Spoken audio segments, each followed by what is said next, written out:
Welcome. We are live at Calumet College of St. Joe for the debate of the Hammond mayoral candidate, sponsored by the League of Women Voters of the Calumet area. I'm Steve Walsh of Lakeshore Public Media. I'm also a host of Regionally Speaking, which airs 1 o'clock Monday through Thursday. We'll actually be playing some highlights of the debate tomorrow at 1 o'clock. I am joined by the two Democratic candidates for mayor. The League wanted me to announce that they had also invited the Republican candidate, Humberto Prado, but he had to work this evening or he would have attended.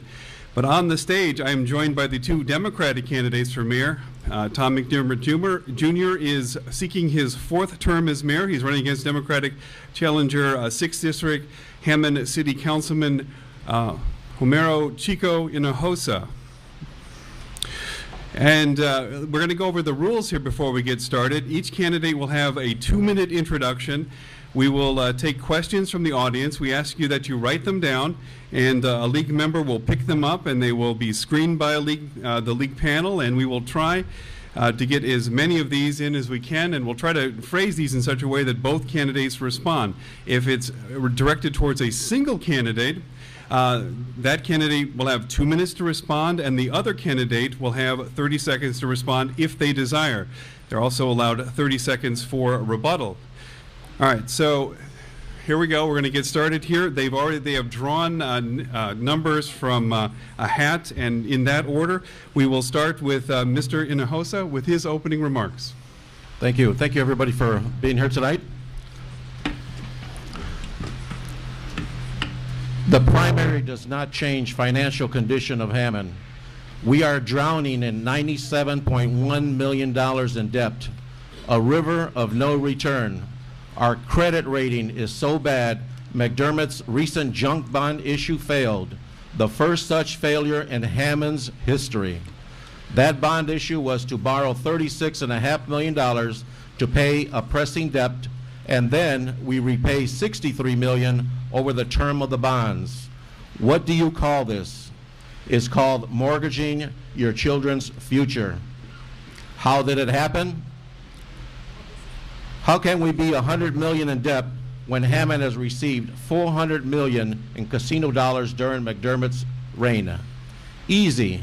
He spent it all and then more to get reelected, saving nothing for the future to get elected now. Had he only saved 10% per year of the casino windfall, we would not be in the brink of bankruptcy. Mr. McDermott has committed municipal malpractice. Hammond is on life support and will die without change. Mr. McDermott. That was pleasant. I want to thank Calumet College of St. Joseph, Chancellor Brian Lowry. I'd also like to thank the moderator for today's event, Steve Walsh. I'd like to introduce my family, the First Lady of Hammond, Marissa McDermott, Lindsay, my daughter, who's taking pictures. Lindsay's a Morton High School graduate, a BNI graduate, no, teacher at Morton High School. My son Chase couldn't be here. He's a graduate of Morton High School. He's at IU Bloomington. My son Tommy couldn't be here. He's a graduate of St. John Bosco, goes to school in Illinois, and he's a 12-year-old Hammond Bulldog who's in the World Series. Son Patrick's here. He's a St. John Bosco student, and he's a Hammond 9-year-old Bulldog. Thank you for coming. My father's here, the former Mayor of Hammond. Thank you very much for coming out, Dad. My stepmother Lynette's also here, the former First Lady. My brother Brett's here. My brother Aaron couldn't make it. I want to thank everybody that came out. My Hammond roots run deep. But when I was 18, I decided to join the United States Navy for 6 years. I graduated from boot camp in 1988. I graduated from the elite U.S. Navy Nuclear Power School. I served 4 years on the USS Hyman G. Rickover, qualified electrician in the nuclear plant, qualified submarines, qualified shutdown reactor operator, electrical operator, graduated from the U.S. Navy Dive School. Held a full-time job while I went to school at Purdue Calumet, full-time. Graduated with a degree in finance and a 3.95 GPA. I opened a law firm in Hammond and started running for mayor shortly thereafter. I ended up running against a gentleman with big name ID and big money, and I beat him in a very close race. Since I've been your mayor, I've received national awards for award-winning programs, College Bound. I've received statewide awards. I've held important positions, chairman of NERPC Legislative Committee Chair, Lake County Democratic Chair, Vice Chairman, Indiana Democratic Party. I have friends in high places, including Senator Joe Donnelly, Hillary Rodham Clinton, and former President Bill Clinton. There is a clear difference in the qualifications of the two candidates for mayor 3 candidates for mayor, 1 didn't show today, and I am the right choice for the next 4 years. Thank you. All right, so we're good.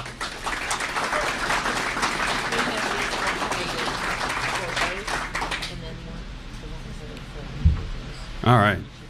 So what they're telling me is they've alternated these, one's for both and then one for each candidate here, and this is just the start, folks. So there's a lot of questions out there. So let's start with, so the process would work with Mr. Hinojosa, would start with him to answer the first question, or? All right. What is the large wooden structure near the old span bridge? Isn't it something is it something that would help the city? That's an interesting start. What is the large wooden structure near the old 9-span bridge? Is it something that would help the city? Mr. Hinojosa, we'll start with you. Do you know about this, the large wooden structure near the old 9-span bridge? You know what, I forgot the name of the company, but I know if you go over from Hammond, if you go into East Chicago, like going towards the East Chicago train station, it's the company over there that's, I believe they're going to have railroad cars going in there, and I forgot the name of the company though, but it's a company that's developing in the city of Hammond. Hot Ash or something like that, what's it called? I think that's the name of the company, and Hammond has a lot of rail, all over the city. Too bad we couldn't do some rail projects over in Hessville. I know Hessville has a big problem with trains, and maybe that's where we really need to do some rail maneuvering. I know we had it at one time. I want to say it was when we first started office. There was a rail project that was going to reroute the trains in Hessville, and it didn't happen. I believe there was one more mayor that had to give another $100,000 for the study, but rail is good for the city of Hammond, and we have plenty of it. We're the kind of the railroad capital of the world here in Hammond. All right. Hot Ash. I have 30 seconds, right, Steve? You do. No, you each have 2 minutes because this is directed to both of you. Oh, great. That's wonderful. Thank you. I was going to be in a hurry. Councilman Hinojosa probably voted for the incentive package of the name he forgot. Company is called Potash. It's a $70 million project. He definitely, I imagine he voted on it. Maybe he voted against it, but it definitely appeared before him. Keep in mind, this gentleman's been a city councilman for 12 years, and he definitely voted on his package, so it's hard to believe he doesn't remember a $70 million investment into our city that generates hundreds of new jobs. Councilman complains that there's not enough about rail going on in Hessville.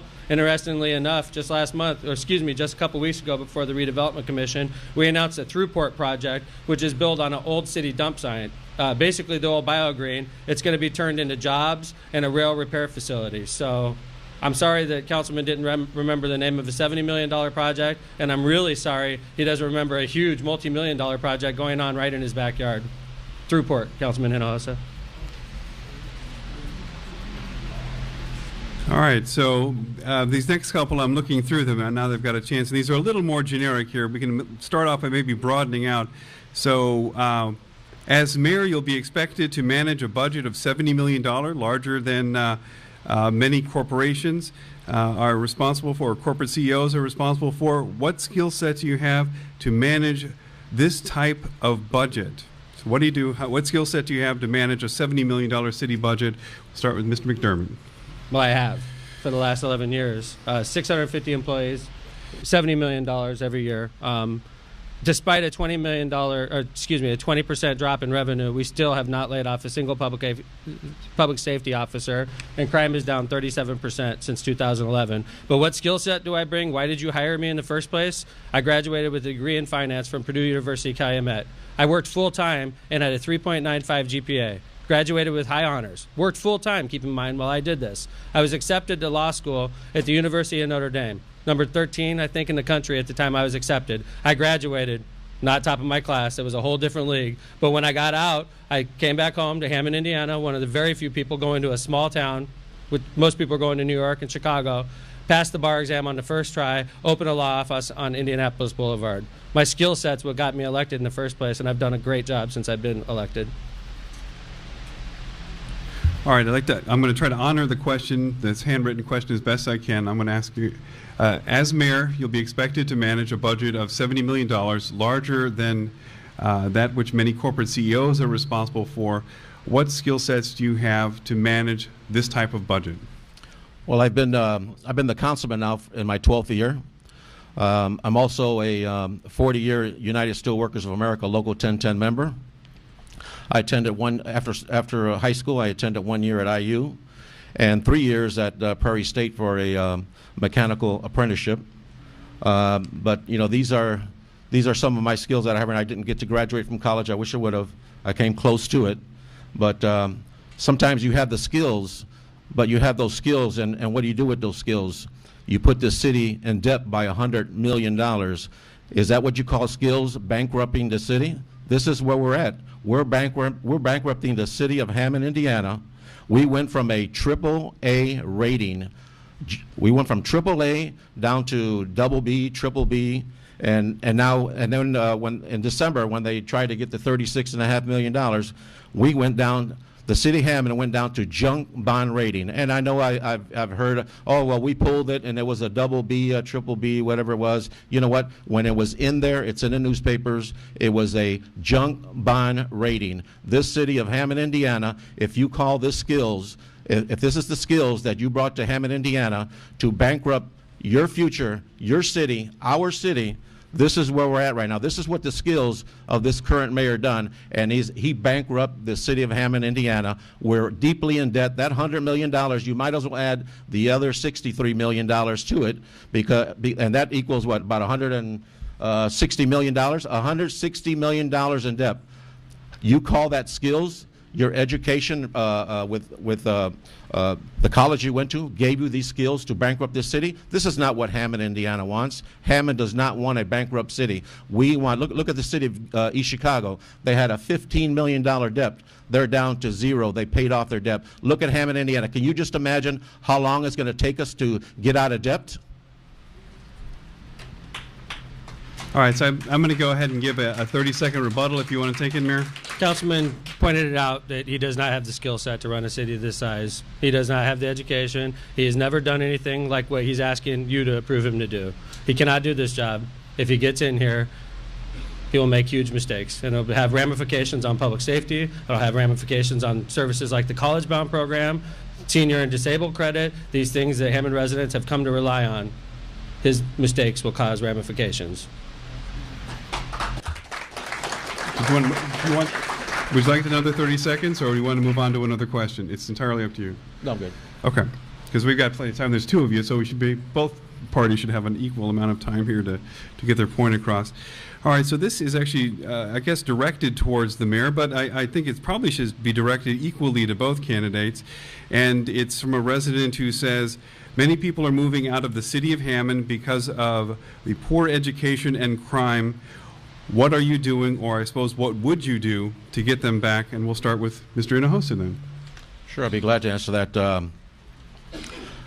Even walking with the mayor 12 years ago when we first got elected, we walked together. When I felt comfortable, my first election, that I was going to be the councilman, I started walking with this mayor.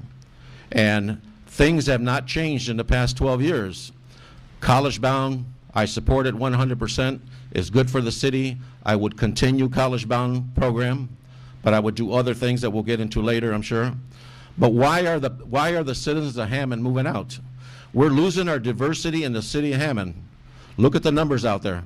Hispanics are 40%. African Americans are 27%. We have it's not bad, a diverse city right now. But people are moving out. I talk to them day in and day out. They're moving out because of two major things. One is education. The education system is good in the grade schools. You go to the middle schools, it's starting to get a little worse. And then when they get to high school, nobody wants to send their kids to the high schools. And you know what? All my kids went to all the grade schools in Hammond. They went to the middle schools. They went to Morton High School.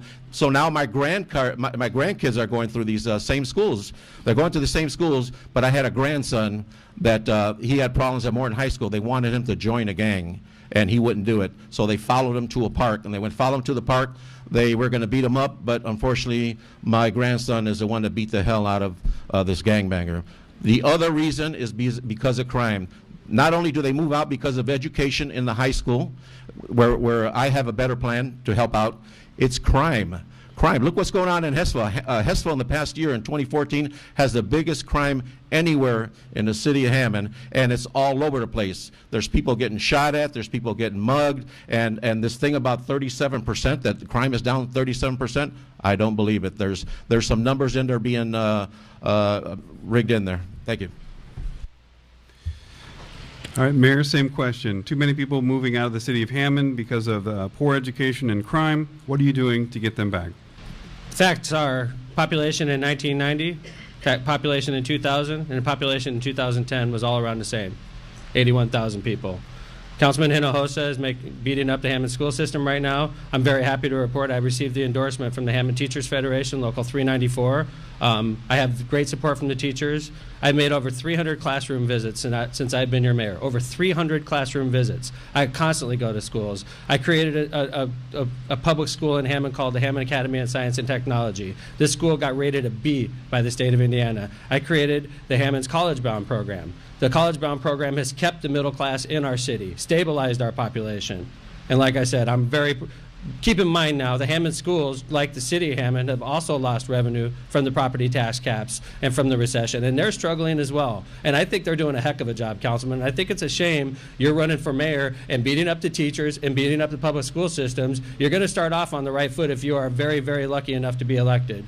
Crime, Hammond Police Chief Brian Miller was my police chief for the first 10 years I was mayor. Chief John Doty and I have been working together since. Crime is down 37% since 2011. Total reported crime to the FBI, Councilman Hinojosa. If you're questioning me, I'm not the one that tallied them. I guess you're questioning our chief of police. But I tell you what, any amount of crime is too much crime. And I knew the kids that got shot in Hessville. I knew them because I coached one of them in baseball. And it was a horrible day for me, Councilman Hinojosa. I'm glad you're seizing upon it for political gain. Crime is down. We're having a good year, by the way, this year.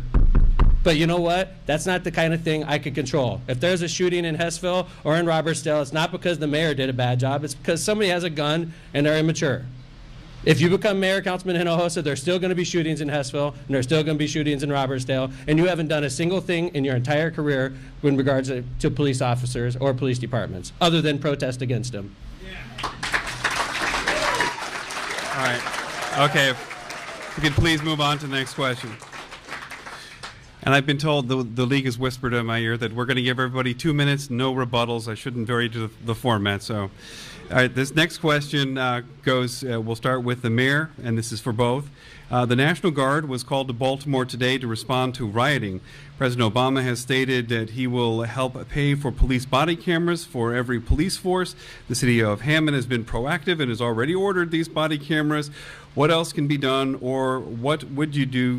What would you see done to continue having a good relationship between Hammond Police Department and Hammond citizens? What would you do? I guess this comes down to what do you do to improve the relationship between the police and the citizens, especially given some of the conditions around the country. We'll start with Mr.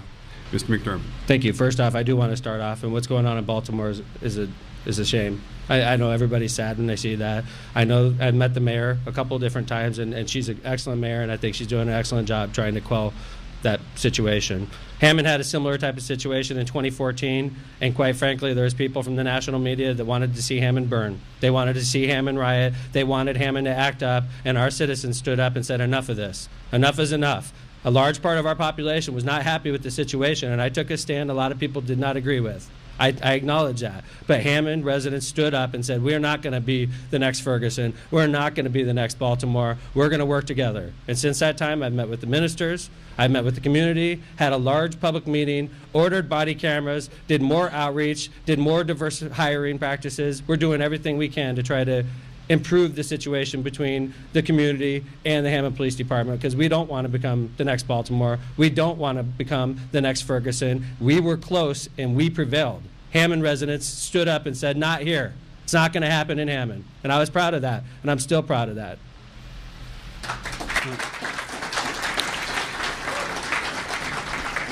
And I think if we could kind of refrain from applauding and cheering, let's.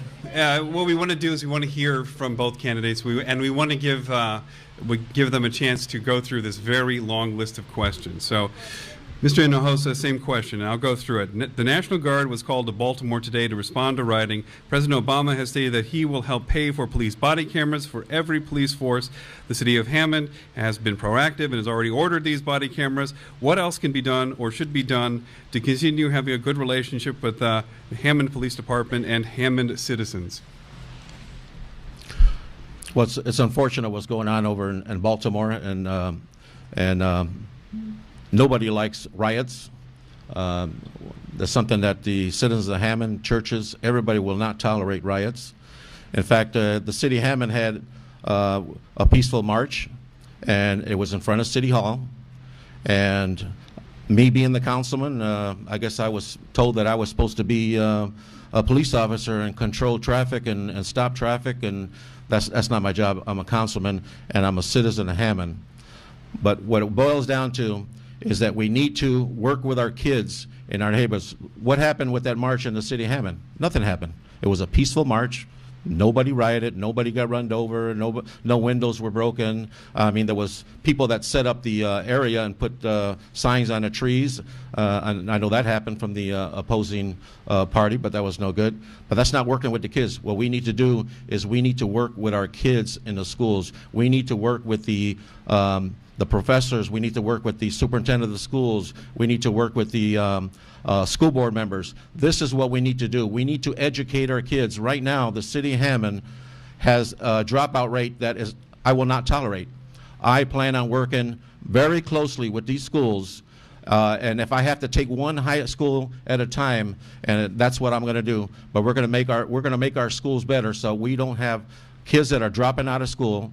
We're going to have kids that, instead of the college-bound having kids going out there and picking up trash, we need these kids to use them to come into our schools and tutor these kids. They can tutor the high school kids. The high school kids can tutor the middle schools. The middle schools, we can get programs. We can get nonprofit organizations. We need to educate our kids. It's all about education. This is what we need to do: educate our kids. That's what it boils down to.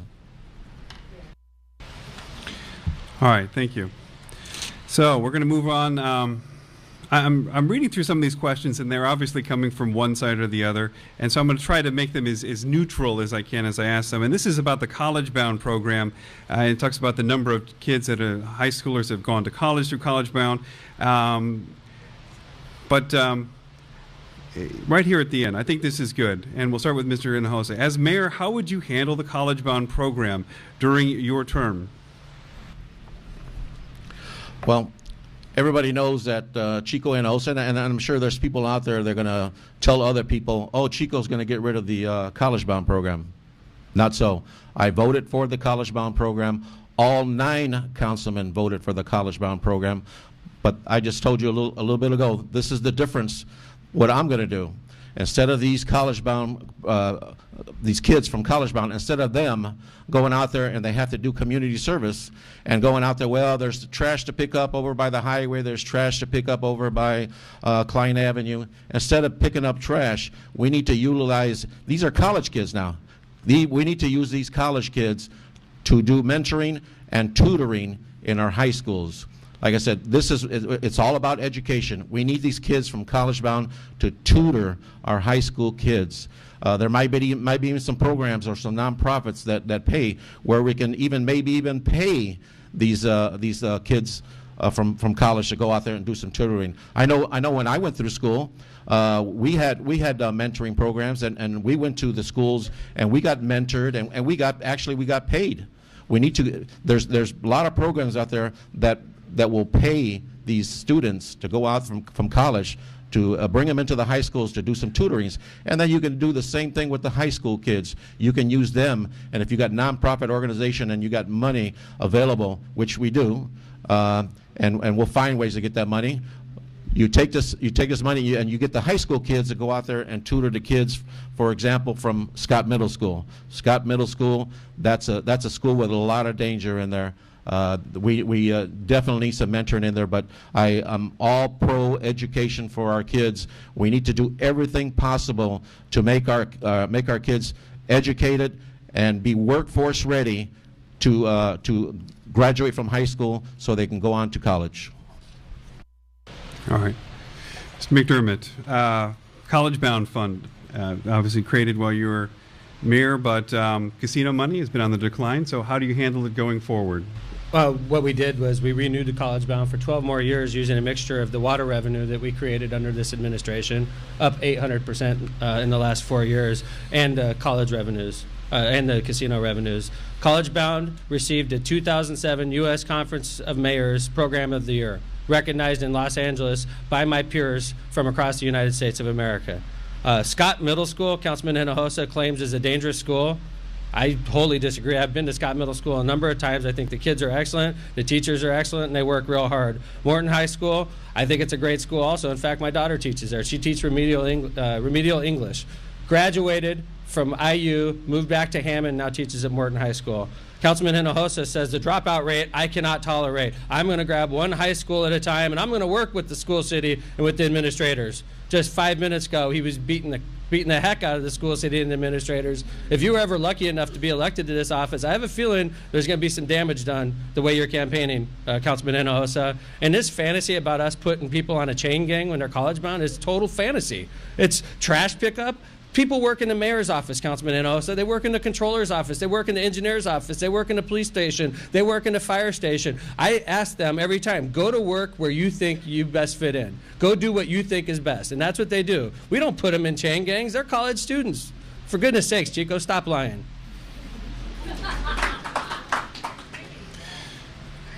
All right, I've been told I'm alternating incorrectly here, so I think the next question starts with Mr. Hinojosa. Did I get that right now? All right, I did. Okay. So we went with college bound, so let's go with this one, which I know has been a topic that you've been concerned about. What is the actual debt for the city of Hammond, and what is your plan to handle it? Well, our debt right now, according to the newspaper, I think it's higher, but the newspaper says it's $97.1 million. Now, as far as paying for college bound through the water revenue, well, let's look at the facts here. We're going to borrow $36.5 million to pay a $23 million debt, and that's going to make us debt-free. But for 18 years, the bond payments are going to be $3.5 million. It's going to equal $63 million. So you can tack on $63 million to that almost $100 million. And then you say you're going to use that you're going to pay. We got this water revenue now. We're going to pay college bond through there. Well, you know what? Just from this $36.5 million, you might as well cut that $8 million that we're getting from Chicago Heights. You might as well just cut it in half, because we're making $3.5 million payments. $3.5 million payments out of $8 million. That's almost cutting it in half. And what, there's supposed to be money left over out of here for everything else? This city is going to go bankrupt. It's already going bankrupt, borrowing all this money. I voted no, and you're going to see later how this is going to affect us. This $36.5 million is going to turn into $63 million. How can you call that paying out debt? You're going to pay debt with $23 million and have a surplus, and you're going to call it that you paid debt? You didn't pay no debt. You got deeper into debt. You paid one credit card to pay another credit card. This is the financial destruction that this city is heading. If you think we're not headed in financial destruction, go ahead and vote for that other guy. But I'm warning you right now, this is what's going to happen. We're bankrupt, and this mayor is putting us more bankrupt with another $63 million tacked on to the 97.1. We're in big trouble. Need to get this guy out of office right now. All right, good, move on. All right, so Mayor, what is the actual debt for the city of Hammond, and what is your plan to deal with it? $97 million is in the Indiana Gateway database. That is run by the state of Indiana. Interestingly enough, the city of Portage has over $120 million in debt right now, and we're twice their size. So when you look at it per capita, the number is not that shocking. In fact, a lot of what we went into, what we would call debt, is things like the Cabela's project, which we spent $25 million, and now it's probably worth over $40 million in that development. Or the $10 million we invested to help develop potash, and they turned it into a $70 million development. So sometimes taking on debt is a good thing because it results in bigger numbers. Councilman keeps throwing around this water bond, and he's done crazy math, and he figured out it's going to be 18 years at $63 million. I just talked to Deutsche Bank, the CEO at Deutsche Bank, a couple weeks ago. He offered us a loan that was actually pretty attractive rates, over 18 years. I talked to another person from First Merchants. The CEO of First Merchants flew into Hammond to talk to us. He offered us a 10-year deal with a lower interest rate. I don't know if Councilman Hinojosa is talking to the CEO of Deutsche Bank or First Merchant and getting this information from him, or maybe he's just making numbers up to shock the public. But let's talk about that water bond. That water bond is taking profit that used to be realized by Mayor David Gonzalez, Chico's friend, who he's talked to on a number of occasions. They would take Hammond's profit and they would use it to finance operations in Chicago Heights. What we have done is taken that profit from him, brought it back home here to Hammond, Indiana, and now we're using it to pay down debt. We're using Illinois money to pay off Hammond debt. Not one credit card to pay off another. We're using other people's money to pay down debt. That's good business where I come from. All right, so we're moving on to next question. I think we're going to start Mr. McDermott. I think that gets us back in the right cycle there. All right, so what is your position on the South Shore expansion, which is South Shore expansion to Dyer or Lowell, and if it happens, will we get a station in Hammond? I'm not very shy. I tell people how I see it, and that's one thing I've been criticized for and am complimented on. I think the train concept is a good concept. Expanding the South Shore through the region is a good thing. My problem is with the financing. I don't believe it's right or fair to require the poorest communities in Lake County to pay the biggest share. That's my problem with it. They're asking Hammond to pay $27 million for a train I think is going to hurt our city. Why force us to pay our own money to help challenge to keep people in our city? It doesn't make sense. Gary had to pay $25 million. You tell me what that South Shore expansion is going to do for Gary. East Chicago hasn't paid anything because Mayor Copeland's a smart guy, and he knows, wait a second, why am I paying money to help people move out of my city? The concept is a good concept. The way Congressman Pete Visclosky came up with the payment plan is flawed, and I still believe it's flawed. I'm going to go out there and say it's flawed. However, if this does happen, I'm going to fight like crazy to make sure we get not just one station in Hammond, but two. The Gateway Station, I wonder if Councilman Hinojosa knows why that's so important to Hammond. Let's ask him. The Gateway Station, and then I imagine we'll have another one on 173rd that'll serve Purdue-Calumet. But the Gateway Station is vital. Councilman Hinojosa, do you agree with that? Vital. Mr. Hinojosa, we're on to you. 2 minutes. You know what Same I want to question. say was about, in fact, there's a lot of people out here that don't like the train. There's a lot of people who don't like the train, and I'm going to tell you why. I think it was about, when was it? It was about maybe a year ago, year and a half, an ordinance came up in front of us to support the train. The city Hammond, the 9 councilmen voted not to support the train, but instead give them $250,000, $250,000 out of our gaming funds to give to the train for the study. This councilman voted no on that $250,000 and that study, and I'm going to tell you why. That train coming in, being paid for everybody's Lake County income tax, which is 1.5%, and if you make some pretty good money out there, that's a lot of money. Now, can you just imagine what's going to happen as they're building this train? And I hope we get a station. I mean, if it winds up happening, I hope we get a station here in the city of Hammond, maybe even 2 stations. I mean, we already have them now. Why should we lose what we have already?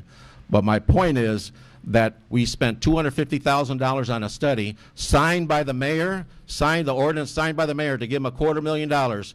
This councilman voted no on the train. He voted no on that $250,000 because we don't need the expansion of this train. Just leave it the way it is. If they out there from Dyer need to come and get on the South Shore, let them come in their car and come to our stations. We already have the existing stations here. They're packed. We need them to come over here, drive in your car over here. But we don't need our Lake County income tax increasing from 1.5 to 2.5 to 3.5. Can you just imagine how devastating that would be to your pockets? We already pay enough taxes already. We don't need no Lake County income tax, which I was against also. And it was, I'm sure it was a deal. All right. Well, I had Congressman Peter Visclosky on my show earlier, so maybe that's why I'm thinking of this question. But let's ask this question. I'll throw one in. Hammond, after the last census, became the largest municipality in Northwest Indiana. What is the Hammond's role now that it is that largest municipality? We'll start with Mr. Hinojosa. Well, if and myself being the top 3 cities in Lake County are Gary, East Chicago, and Hammond. This councilman or this next mayor has lived, born and raised in Gary.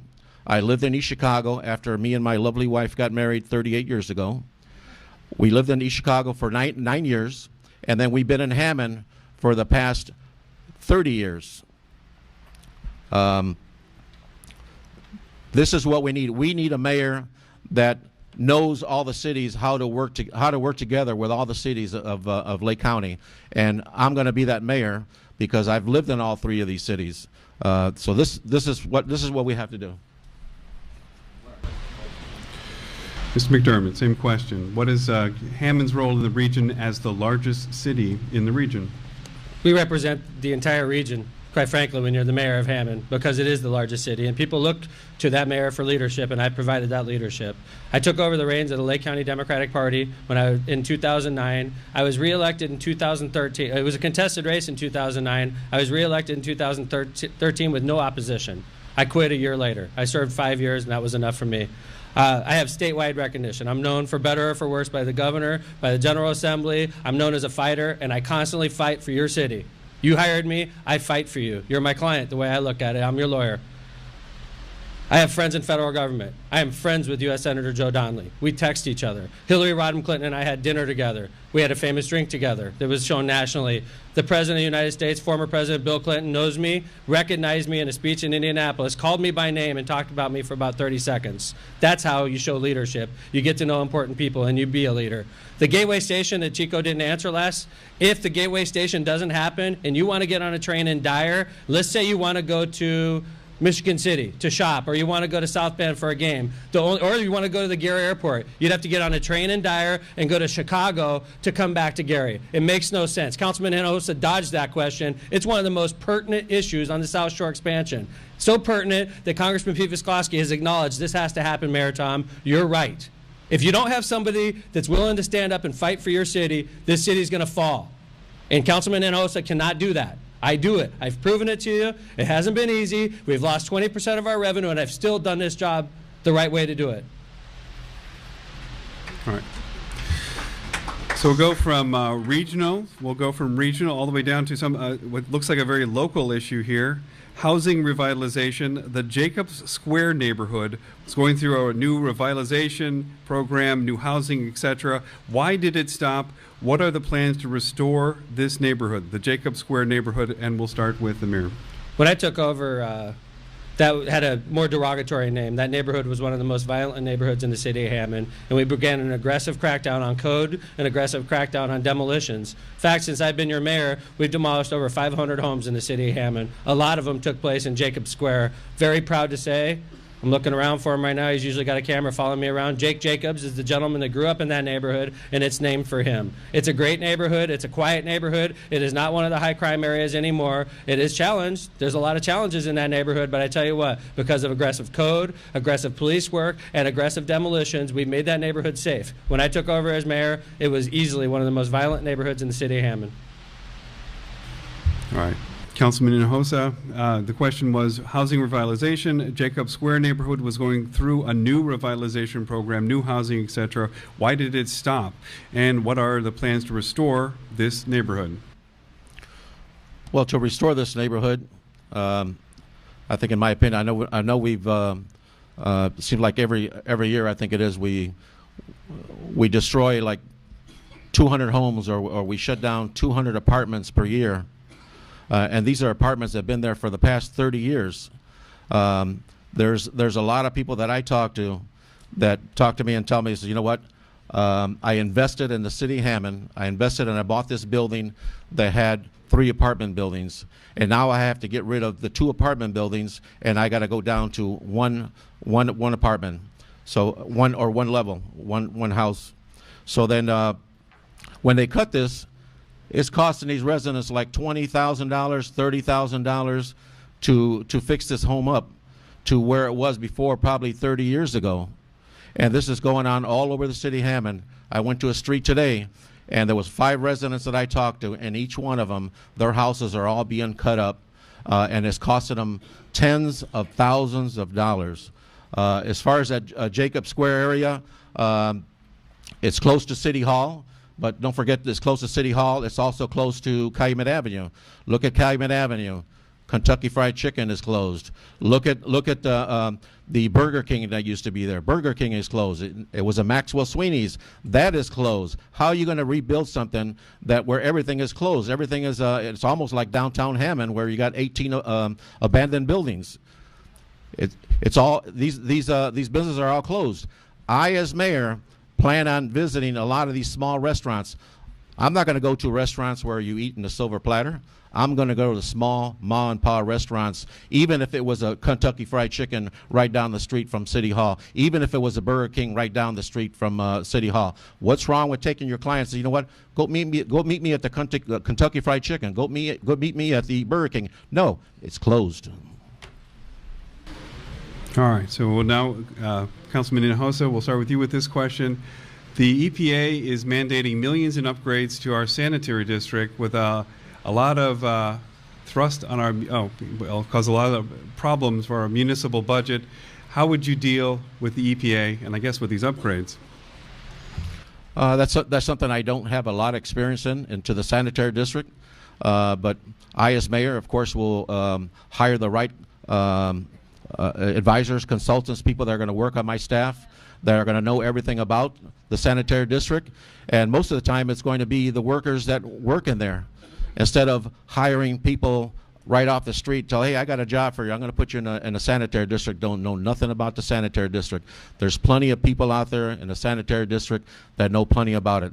The EPA, I mean, I deal with that stuff at work. I've been in the steel mill now for 40 years. The EPA has some big restrictions out there, and it's just something you got to work with and work with the EPA and whatever their guidelines. You just got to work with them. It just you got to make sure that it doesn't bankrupt your sanitary district. Your sanitary district is the last thing you want is for it to be broke. In fact, I believe the sanitary district is broke right now. Mr. McDermott, so the EPA is mandating millions in upgrades to our sanitary district, a lot of strain on our municipal budget. How would you deal with the EPA? I guess we could just follow Councilman Hinojosa's advice and just say, well, we got to just work with them. Well, you just work with them. They're asking for $300 million in upgrades to our sanitary district. Just work with them, right? You know what that would do to your bills? Quadruple them. You can't just work with them. Sometimes you got to fight. Because sometimes fighting and paying for litigators is going to save you maybe $150 million in the long run. If we can get them to come down from $300 million to $150 million, that's still a big hit, but you saved $150 million. So I hire a lawyer, and maybe that lawyer charges us $100,000 for a year's worth of work. Councilman Hinojosa is banging on me the whole time because I hired a lawyer to try to save you $150 million. You cannot work with the EPA. The EPA doesn't work with you. They tell you what to do, and you have two choices. Do it and face the wrath, or fight them. We chose to fight, and we will fight because I think they're unreasonable. They're trying to make the Hammond Sanitary District go down to 0 combined sewer overflows. 0 combined sewer overflows. And it's important that the mayor have knowledge about the sanitary district because, after all, you appoint 4 out of the 5 people to the sanitary district. So I would hope you would beef up a little bit on the sanitary district before you run for mayor, Councilman Hinojosa. And I want to get back to something. He was talking about illegal cut-ups before, feeling sorry for the poor homeowner that cut his house up into 3 different pieces and now he's got to tear out 2 apartments. You know what that does when they cut them up like that? It gives you more garbage out of that house, gives you more illegal parking out of that house, gives you more trash for our guys to pick up, and more students for the school city Hammond, who you criticized pretty roundly today, Councilman Hinojosa. That is a cancer in our society, these cut-ups, and we are cutting them out of our city. And it's not making us friends, but it's fixing our city, and it's helping the schools, and it's helping our neighbors, and it's helping us rebuild our city. Councilman Hinojosa wants to bang on me. We're doing the right thing. Cut that cancer out. All right, from a very heavy topic to a somewhat, well, I don't know if this is a lighter topic, but it's certainly a different topic. How would you increase youth participation in city government? A good topic to have when you're out of college. Me? Every single year I've been mayor, I've coached a baseball team. That's not important in the overall scheme of things, but you know what? I'm a mentor every single year for about 15 youths. I have 2 baseball teams I'm coaching right now, one of 12, the other of 40, and I'm a mentor to them. I've made over 300 school visits since I've been your mayor. High schools, elementary schools. I read to a bunch of 3- and 4-year-olds last week. I don't even know if they knew how to read. I am a mentor. I am a mentor. Councilman Hinojosa says, I'm going to be a mentor. I am. I am in the schools. I am mentoring kids. I am providing a good role model. I tell them my story. My story is I wasn't a great student and I turned myself around. So you could do it too. It's a good story. I am asked constantly by teachers across the city of Hammond to come in their classroom, and I never turn them down. That's why I got the endorsement from the Hammond Teachers Federation. That's why I'm being supported by school teachers across our city, because they know I'm not going to be a mentor one day. You've had 12 years, Councilman Hinojosa. You could have done a school visit in the last 12 years. You choose now, I'm going to be a mentor when I become mayor. Too late, Councilman Hinojosa. Mr. Hinojosa, same question. How would you increase youth participation in Hammond city government? You know, of course, the mayor is talking because he's been the mayor for the past 12 years. That's his full-time job, being mayor for the past 12 years. I have a full-time job. I work in a steel mill, and there's sometimes I have to work 48 hours a week, 56 hours a week, sometimes even more. I have a full-time job supporting my family. He's been there for 12 years. Of course he's got time to go out there and do that. I said that earlier. Let me be your mayor. Let me take one school at a time. Don't forget, once I become mayor, I'm going to retire from the steel mill. I could have retired 10 years ago.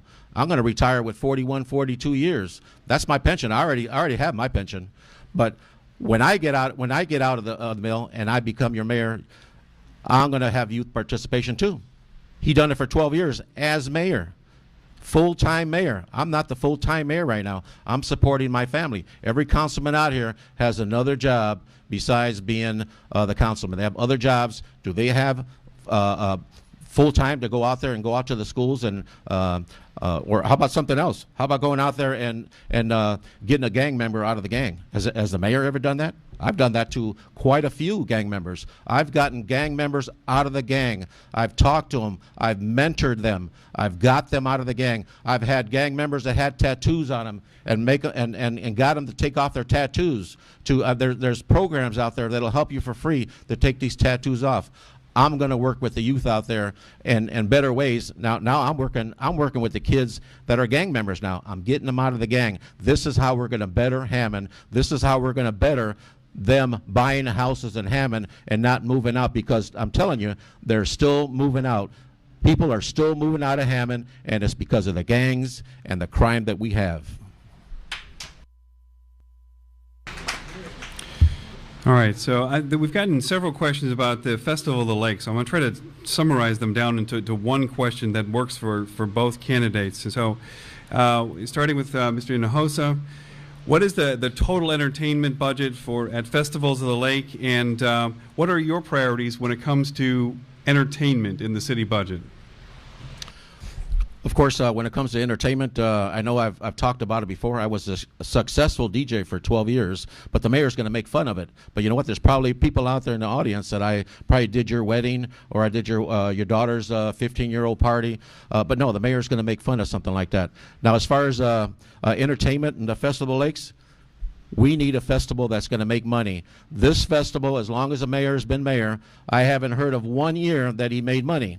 Now the mayor, just like the rest of the councilmen, we only get $500,000. It takes $600,000 to do a street. But now he's got $500,000, and just I think I heard Boston's going to be $150,000. Let's hope this festival makes money. Well, this festival hasn't made any money. It's not making the money. Every year they lose $200,000 to $250,000, whatever it is, maybe more. But yet, where is the accountability on these spreadsheets? Where's the receipts at? We need to know. We need a mayor that's going to go back to you and says, you know what?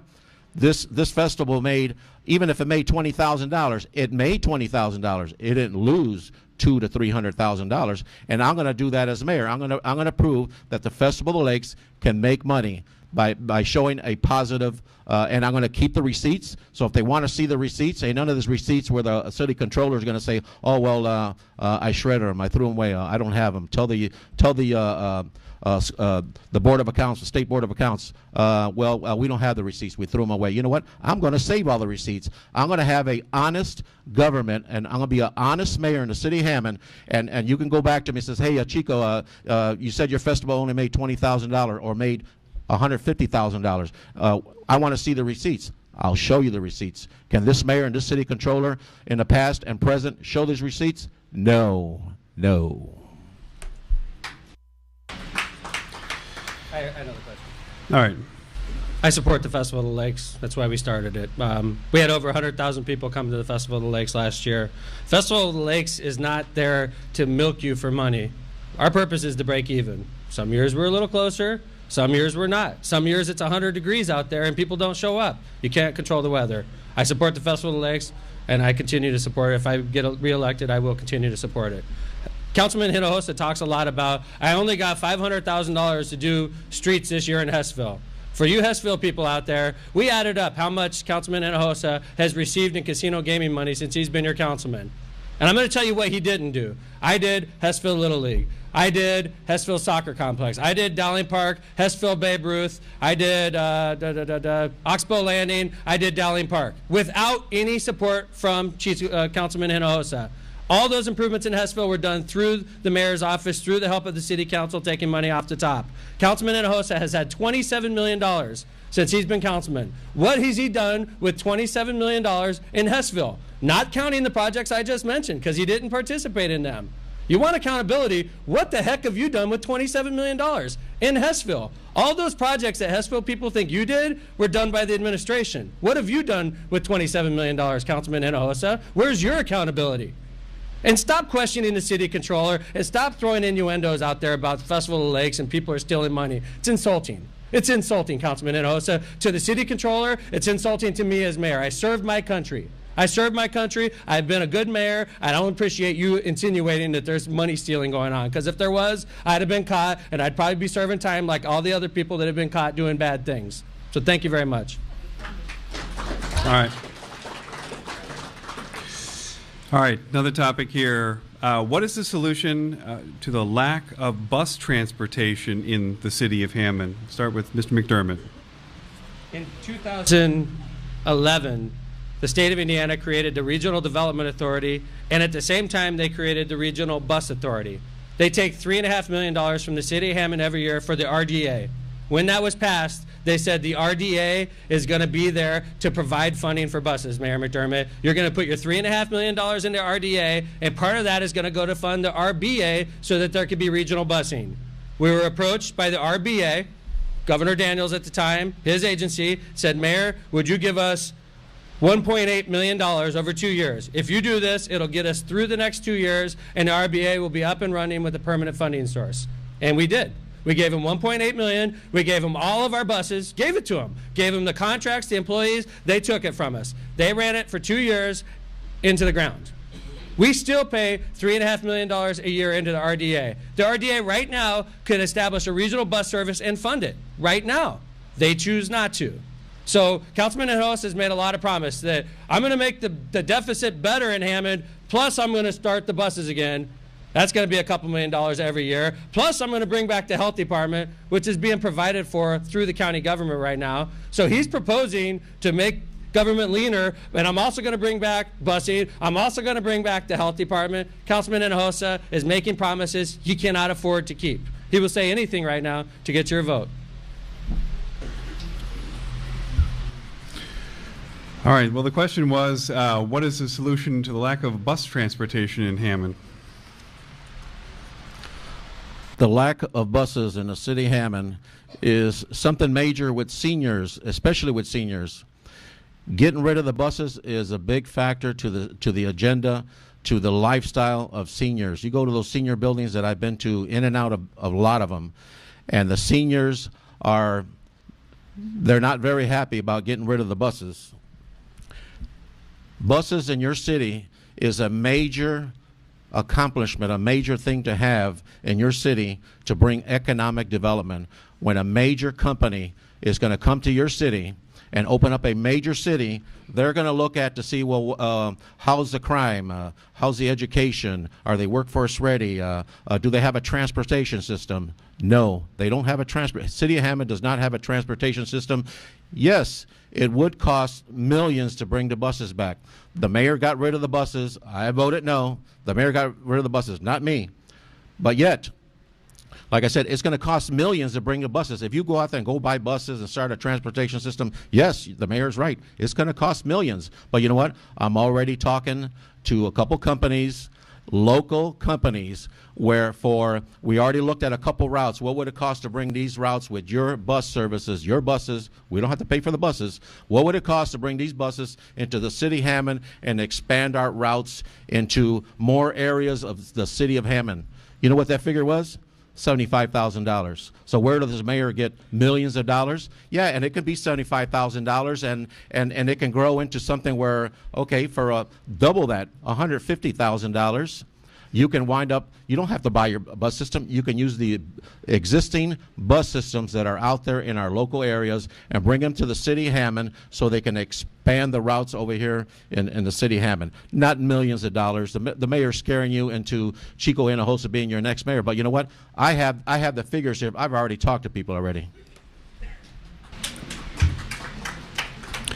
Next question. What percentage of minorities in the police department, what are the percentages of minorities in the police and fire departments, and what will you do to better those numbers? Mr. Hinojosa. Right now, the city of Hammond, Indiana is about 40% Hispanic, yet in the police department, we only have 10% of police officers. African Americans are about 27% in the city of Hammond, and they only have 5% in the police department. Is that why we have problems in the city of Hammond? We need to better those numbers. We can better those numbers. And the fire department, that's even worse. That's even worse. And I think I just heard that five firefighters just got hired, or how many? And I think I heard 2 Hispanics and 1 African American. Maybe it's just half. If it's 5, we'll take 3, for minorities. But right now, we need more police officers, especially in the police department. And what we need to do is we need to audit and go over the procedure for testing and see if it's fair, see what the other cities in the state of Indiana are doing, if it's something that has to be done with the state or something where you can go outside the state. But we need to better those numbers. In this particular case, in the city of Hammond, 10% is not good enough for Hispanic. 5% is not good enough for the African American community. It's a total failure. The mayor, you had 12 years to do it, and I give you a F for failure on bringing minorities in the police department and the fire department. You failed us. Mr. McDermott, the percentage of minorities in the police and fire departments, and what will you do to better those numbers? I know the numbers aren't where they should be. Going off the 2010 census, City of Hammond is in fact 30% Hispanic, 25% African American, 45% Caucasian, based on the 2010 census. The numbers in the fire department and police department are not where they should be, as far as I believe that our police force and our fire department should reflect the community they're from. However, it's a lot easier than said than done, because when you hire police officers, for instance, for the first 10 years Chief Miller and I worked together, Chief Miller believes strongly in a system called the list. And this is a legal way to do it. We have an outside testing company test us. They rank all of our prospective applicants, and we start at the top and we go down. And Chief Brian Miller, most people in this room agreed, was an outstanding police chief. Chief Brian Miller just went off and took a job at Purdue running their entire police force. He believed in that system. I believe in the chief. I'm the type of mayor that does not micromanage my departments. Maybe I'm wrong. I mean, I took a lot of heat during the Ferguson situation and the situation we have with the Mahone family in the city of Hammond, and we made a commitment at that time to do something we call emergency hire, which is bringing in experienced officers instead of going off the list. And we've done that, and we've begun to change the numbers. And in the fire department, we've begun to do the same thing because it's important to us. However, I can't go out and fire white police officers. I can't go out and fire white firemen, because we need to make our numbers better, we made a commitment to these firemen, we made a commitment to these police officers, and usually they retire from our departments. So when opportunities become available, we are doing everything we can to diversify more and more better reflect the city of Hammond's diverse population.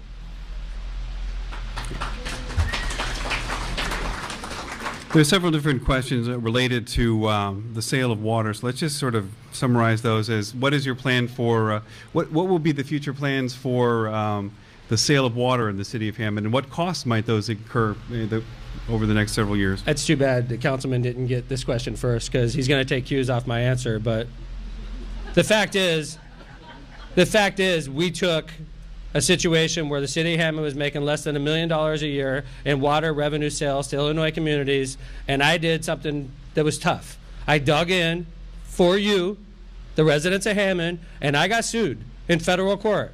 And I had to pay lawyers, Councilman Hinojosa, and you probably criticized me for the lawyer bills that came in. But what we did by hiring those lawyers and getting sued in federal court was we struck a new deal with these communities, and now the result is an 800% increase in water profit to Hammond. Water profit that we used to just give away. They used to take our water and profit from them themselves. Now guess what? They pay us and we get the profit.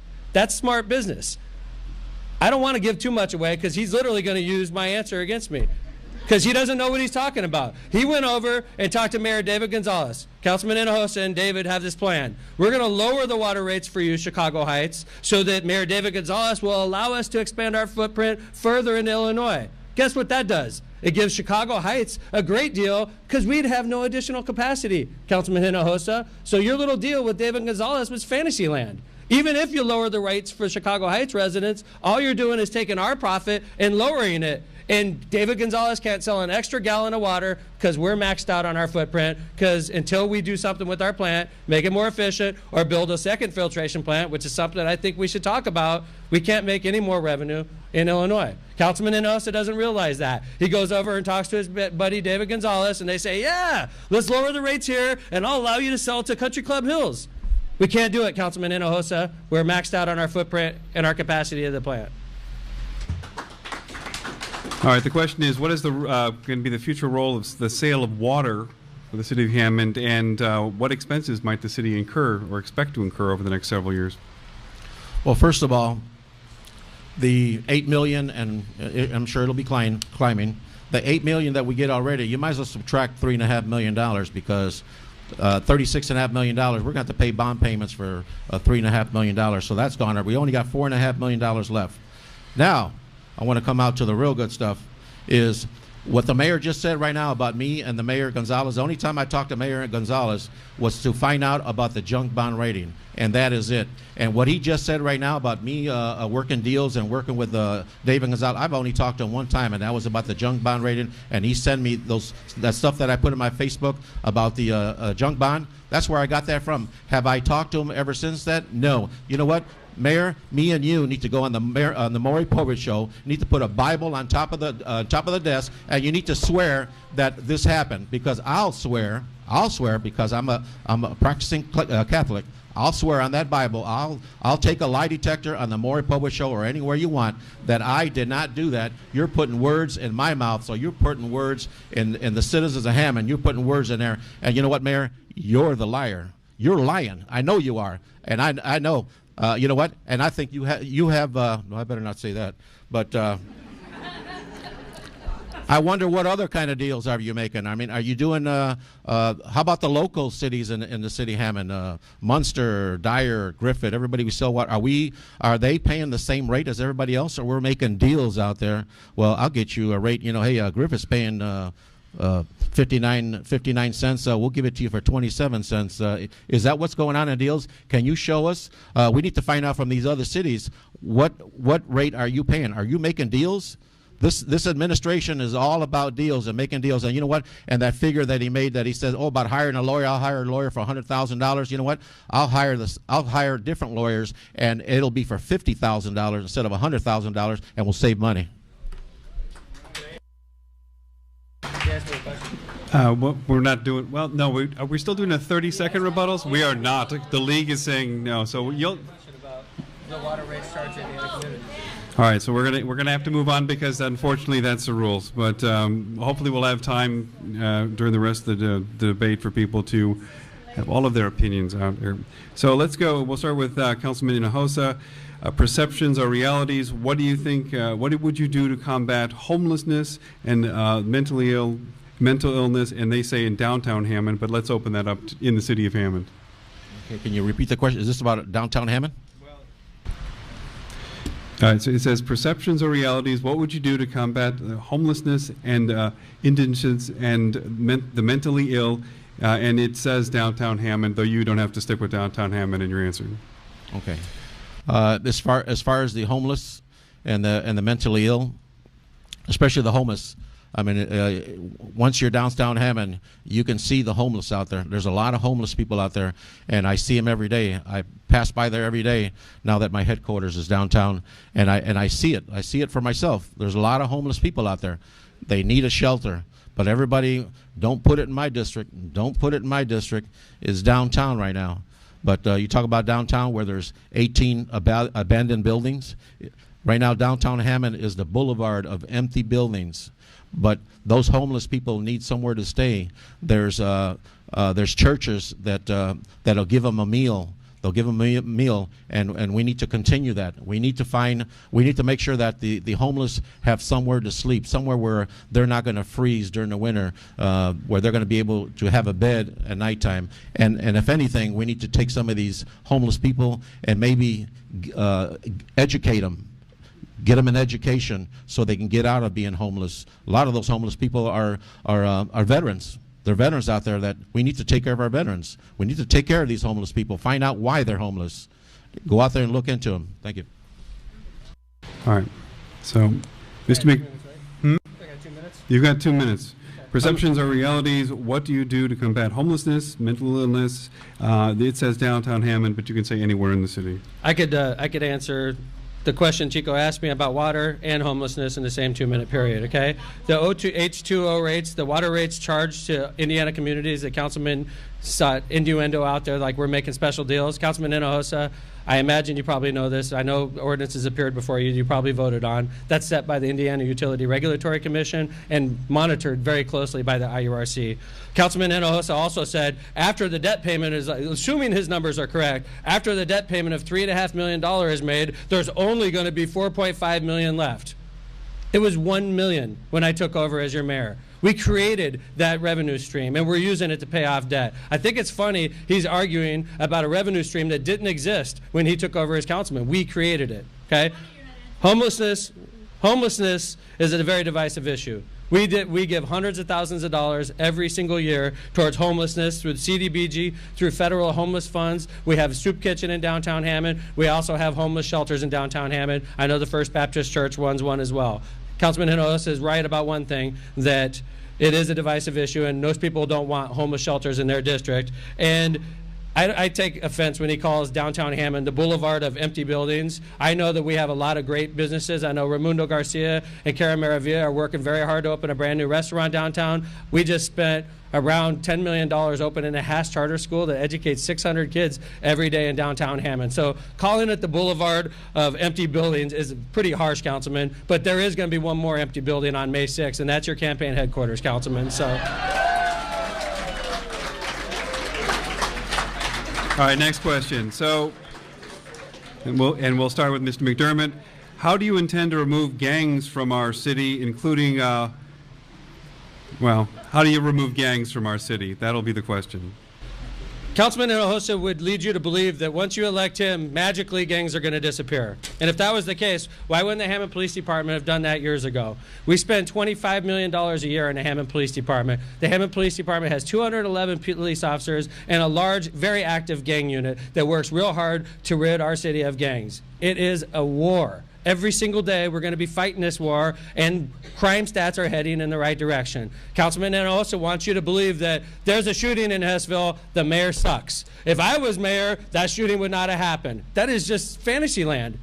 The fact is, the best thing your mayor could do is to make sure that our public safety officers are well compensated and motivated, and they believe in their mayor, and they trust the mayor has their back. How could our police officers trust this man if he's elected mayor? He was on the city steps protesting the police department when they needed us to stick together the most. So you think electing him is going to give confidence to our police officers, the men and women who fight every day for our city? Heck no, it's not. They need a mayor that has their back, a mayor that compensates them well and sticks up for them when the times are tough. And I've proven I am that man.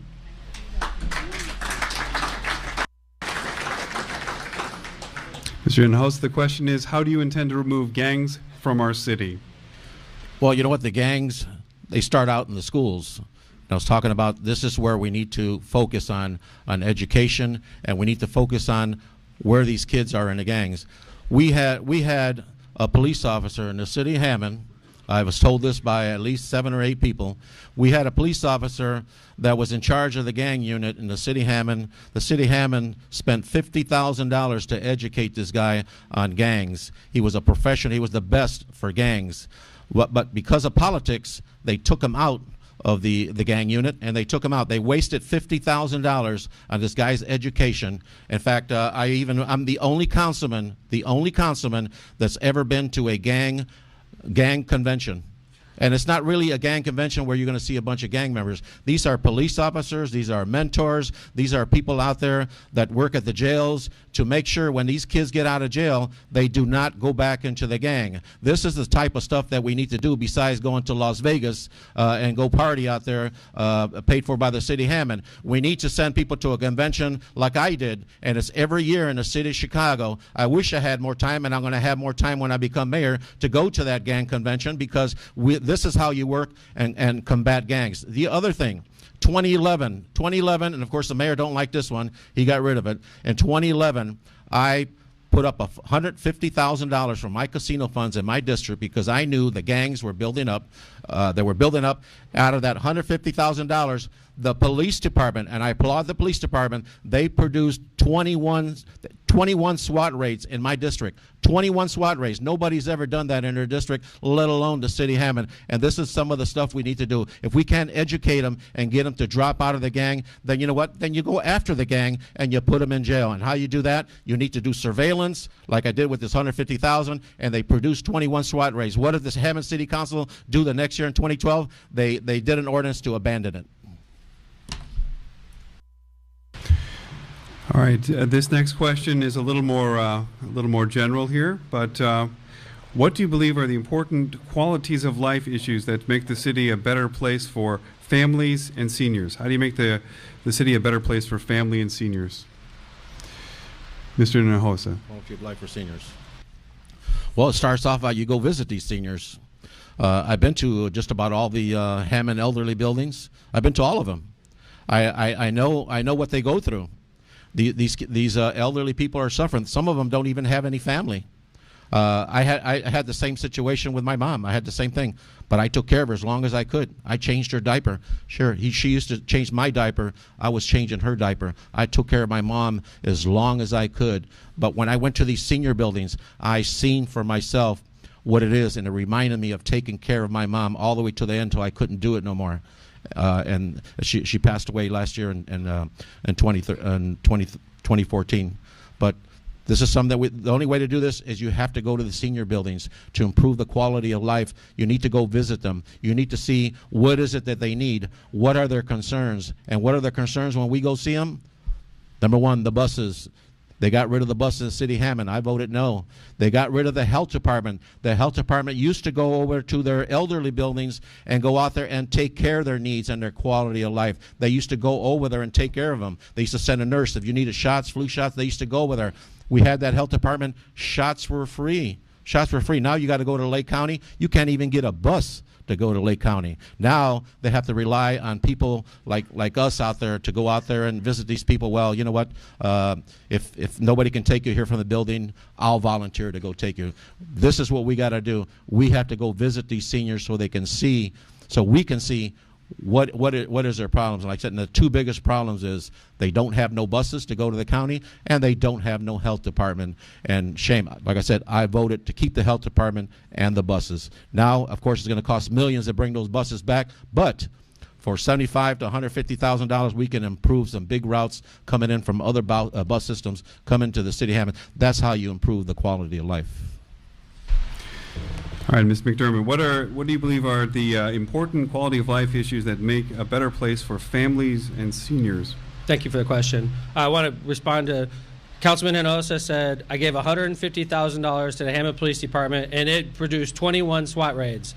$150,000 divided by 25 million, which is the police department budget, is 0.004%.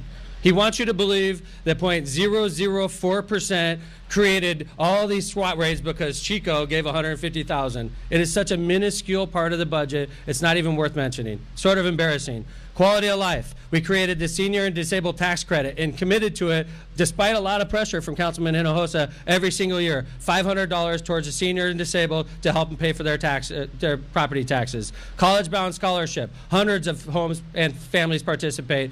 Thousands or hundreds of new first-generation college students. Recreation facilities like the Pavilion, like the baseball complexes we built in Forsyth Park, Hermits Park, Hammond Optimist, Hessville Babe Ruth, Hessville Little League. The Lost Marsh Golf Course was built by Mayor Dilo. We built the clubhouse in a great partnership. Dowling Park. Councilman Hinojosa roundly criticized me for helping keep Purdue Calumet in Hammond and building the Dowling Park complex. We're working with Calumet College right now on an expansion plan that benefits not just Calumet College, but also benefits Clark High School.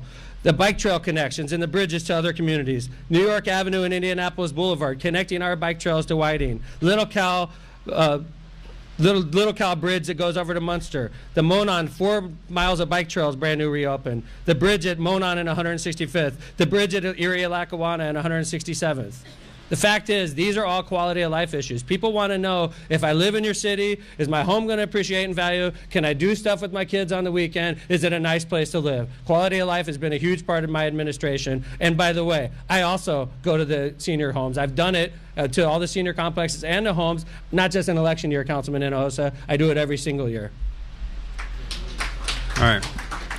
So next question is slightly different topic here. Being from Lake County, I always hear that Indianapolis doesn't care about us.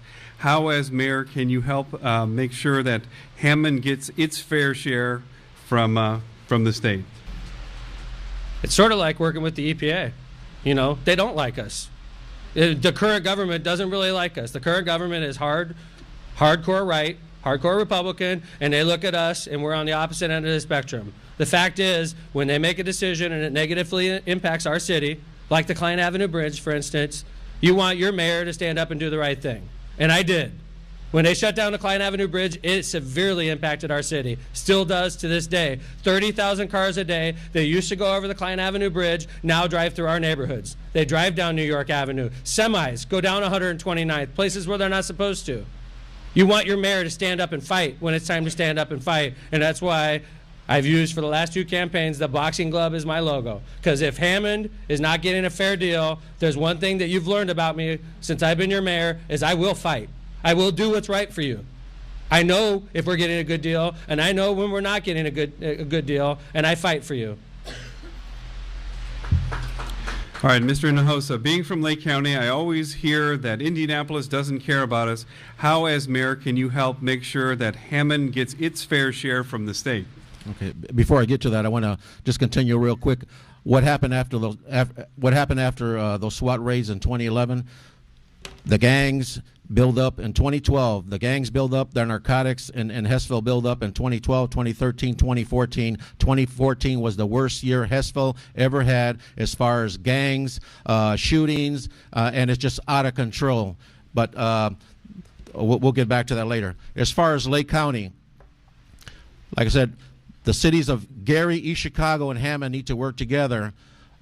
We need to. There's a lot of issues. A lot of our cars from Hammond, Indiana, go over that Klein Avenue Bridge. We haven't got a bridge yet. That's in East Chicago, but it affects Hammond people. The railroad tracks, again, getting to those railroad tracks in Hessville. We have 5 crossings in Hessville. What happened to those 5 crossings in Hessville? That they block the train 7 days a week. Kids going to school, blocking you. My wife and everybody that goes to work, the tracks are being blocked. How can you go to Indianapolis, go down to a governor? Yes, he's from the opposite party, but how can you go to this governor when you're telling him you need to step out of office? And I'm sure it was for a good reason, but this is not how you talk to people. You got to know how to talk to people, because the mayors of East Chicago, Gary, we need to get together. We need to get that Klein Avenue Bridge. We need to get these tracks and get some federal money to do that. But how are you going to do that? You got to go there and you got to go talk to the Republican governor, Governor Pence. He is of the opposite party, but it doesn't matter. You need to work together. You need to work together, not just tell them step out of office. You know what? When you told them go down, step out of office, and it was for a good reason, but you're going to go down now. You're going to go down to Indianapolis and you're going to tell them, hey, we need this and we need that. You know what? He's going to shut the door on you, and that's why we're going to shut the door on you on May the 5th.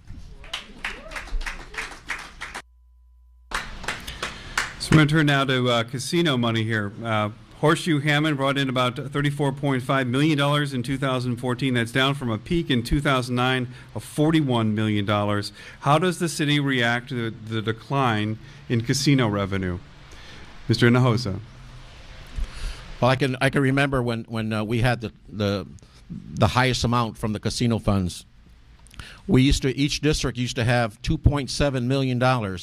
After the 1%, 2%, 3%, it got voted in. We have to live with it. Now our budgets are $23 million short every year, so we have to use casino money. But look what's going to happen to the boat in the city of Hammond. They file bankruptcy. What is going to be the outcome of that bankruptcy for this boat? Is it going to affect us? The $34 million, is it going to go down to $24 million? But I'll tell you one thing.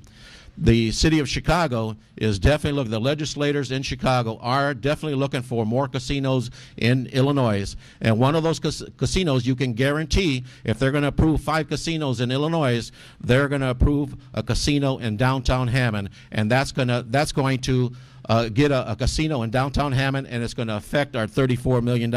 It can go down to $15 million. It can go down to $10 million. Maybe we need to work with the boat. Maybe the Horseshoe. Maybe they need a hotel or something. We need to work with them and get everything we can to make our boat successful, so we get the money. To continue coming. But if it doesn't, we don't have this money from the boat, we're going to rely on the water. And we're going back to the water. Now we're paying $3.5 million bond payments. So we don't have money from the casino because they're filing bankruptcy. They opened up a casino in Chicago, $3.5 million right off the top, off that $8 million. Now we're short on the water money. Well, how are we going to pay for our bills? People of Hammond, you need to look at what's going on in this city. We already owe too much money, and by piling on this $36.5 million, because I sure didn't vote for this $36.5 million, and to this day I haven't heard one councilman out of the 9 councilmen, including myself, nobody knows where this $23 million debt came from. A debt of $23 million to pay a $36.5 million is going to get us debt free? No, it's not. One credit card to pay another credit card. Same question, Mr. McDermott.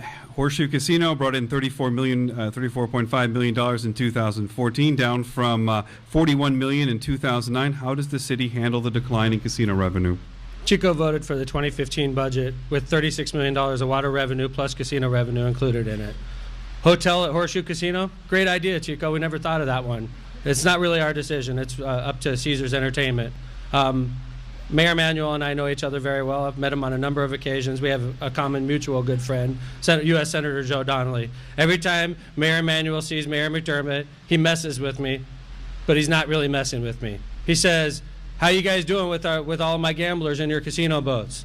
How's that college program working where we've spent all that money in Hammond and we send your kids to college? He's joking, but he's not. Illinois is working hard to fix the dysfunction in their government. Some of that dysfunction has been on gaming, and it was a stalemate with Governor Pat Quinn and Mayor Rahm Emanuel. Now we have Governor Rauner, who's a Republican, by the way, and Mayor Emanuel, and they're good friends. They're going to fix it, which is why we need to rely less on our gaming, which is why we're making some of the tough decisions we are, like eliminating the health department and having the county pick up the cost, like having the RDA or the RBA assume the cost of regional busing. like consolidating the Public Works Department, the previous 4 departments, into a single department. These are tough decisions, and they save money. The gaming revenue, it was a high in 2009 because we cooperated with Harrah's Entertainment and built a $400 million entertainment complex. 2009 was the biggest year we ever seen. 2010 was a little bit lower, and each year it's gone lower since then. Chicago is going to fix this eventually, and when they fix it, we're still going to have a great boat, but we're going to be in stiff competition with those boats, and it will take an impact on our casino revenues, which is why increasing water sales to communities like Chicago Heights and Calumet City was such a wise, important decision that we made. That's why it was worth getting sued in federal court and going through litigation so that we increased that profit by 800%. All right, we're going to get on to the last question before closing remarks. And the question is, about a fifth of Hammond residents live in poverty. The median household income is about $38,000, 20% below the state average. How do you deal with rising poverty in the city? It's tough. Oh, is that mine? I'm sorry. Yep. Starts with you. It's tough. I mean, because rising crimes brings a host of problems along with it. Rising poverty brings rising crime rates. Rising poverty also means your homes are less stable, more transitional. Rising poverty causes problems for the school system because their students come into class one day and then 2 months later that student's gone and replaced by another student. These are all problems that are symptoms of poverty. Hammond, although we haven't lost population, despite what the councilman says, we haven't lost population, but what we have is we've gotten poorer. And this brings a host of problems to the table. We deal with these problems through federal government, although those funds are shrinking as well. We used to get, when I took over as mayor, $4 million a year from federal government to help fight poverty, and they've been cutting too. That's down to more like $2 million in that ballpark. So not only over the last 11 years have we seen federal funds to fight poverty shrink by close to 50%, we've also seen our city change, and it's still changing. Mr. Nose, the same question. About a fifth of Hammond residents live in poverty, median household income of $38,000, 20% below the state average. How do you deal with rising poverty in the city of Hammond? Well, I believe the national unemployment rate is like 5.9%. I believe Hammond is, I'm going to guess, I think it's like 7.9%. It starts with education. Our schools have to be a workforce-ready city.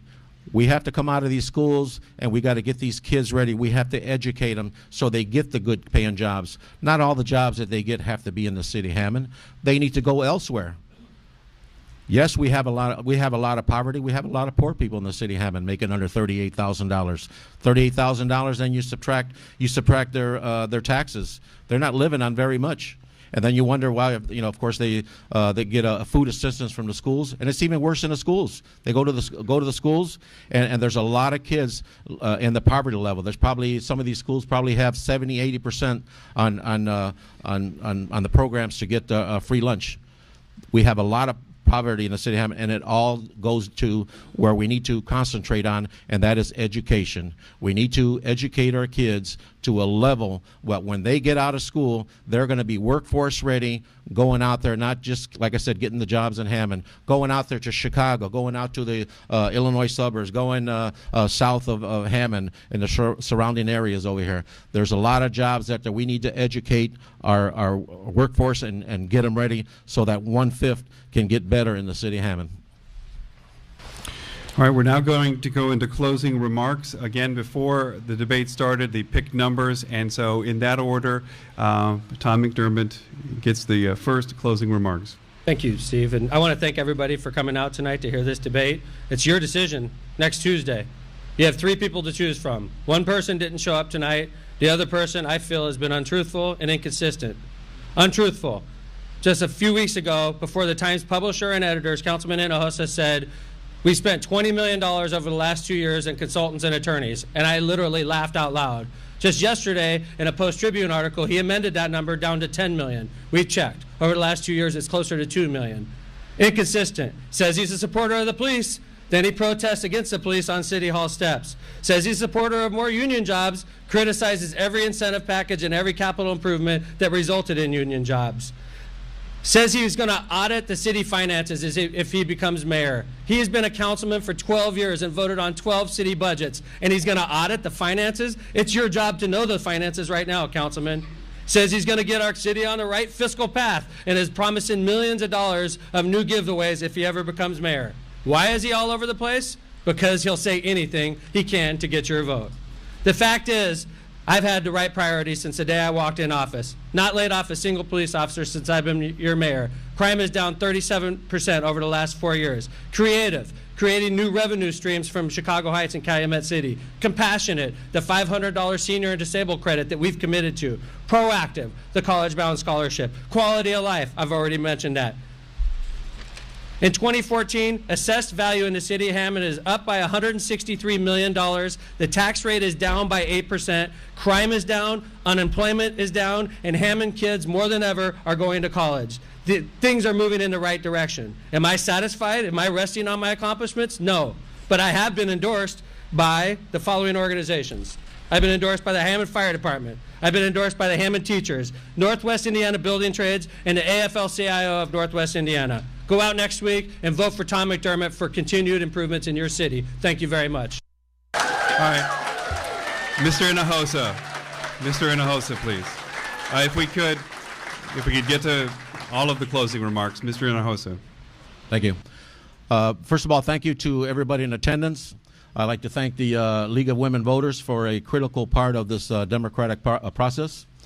2 hours of debate, and one thing has not changed, citizens. Hammond is still $97.1 million in debt. You can add on another $63 million to it. And because of Mayor McDermott, Hammond is still on life support and will die without change. Yes, Chico voted for a lot of these budgets, but you know what, Mayor? We trusted you for the past 12 years. This is our 12th budget, our 12th year. We trusted you for 12 years, 11, 12 years. We trusted you, and look where we're at right now. We're in debt we can't not get out. What are you going to eliminate next? When the casinos come to Chicago, when we're paying, when we get this money from the water department from Chicago Heights, we're getting all this money, and now it gets cut because we're making payments to the debt, more debt than one credit card to pay another. What's next? What are you going to cut next, Mayor? The library? You already tried that already. I imagine you got control of the Hammond City Council. Maybe you'll cut the library. Is that next? That'll affect us deeply. How about what's next after that? Maybe you'll cut the animal control and it'll go to the county? You just imagine if they cut the animal control in the city of Hammond. We're the worst. We have the worst dog problems in the city of Hammond than any other city, more than Gary, more than East Chicago, because they got more restrictions. If they cut the animal control, we're in deep trouble. But it's all about citizens. It's all about the debt. Do you trust this mayor leading us into $36.5 million loan that's going to come out to $63 million and add that to $97.1 million? Is that a mayor that you trust? No, he's got to go. On May the 5th, we will elect Chico Hinojosa as your next mayor. All right. You've been listening to the Hammond mayoral candidate debate. We have on the stage Democrats Tom McDermott Jr. and Homero Chico Hinojosa. I want to thank our host, Calumet College of St. Joseph's. I also would like to thank our sponsors, the League of Women Voters of the Calumet area. The video of tonight's debate is going to be available on gohammond.com. The League is asking people that there is a donation jar at the back if you would please donate. I'm Steve Walsh with Lakeshore Public Radio. You can hear highlights from tonight's debate tonight or tomorrow at 1 o'clock on Regionally Speaking on 89.1 FM. I want to thank everybody for coming here tonight. Thank you so much.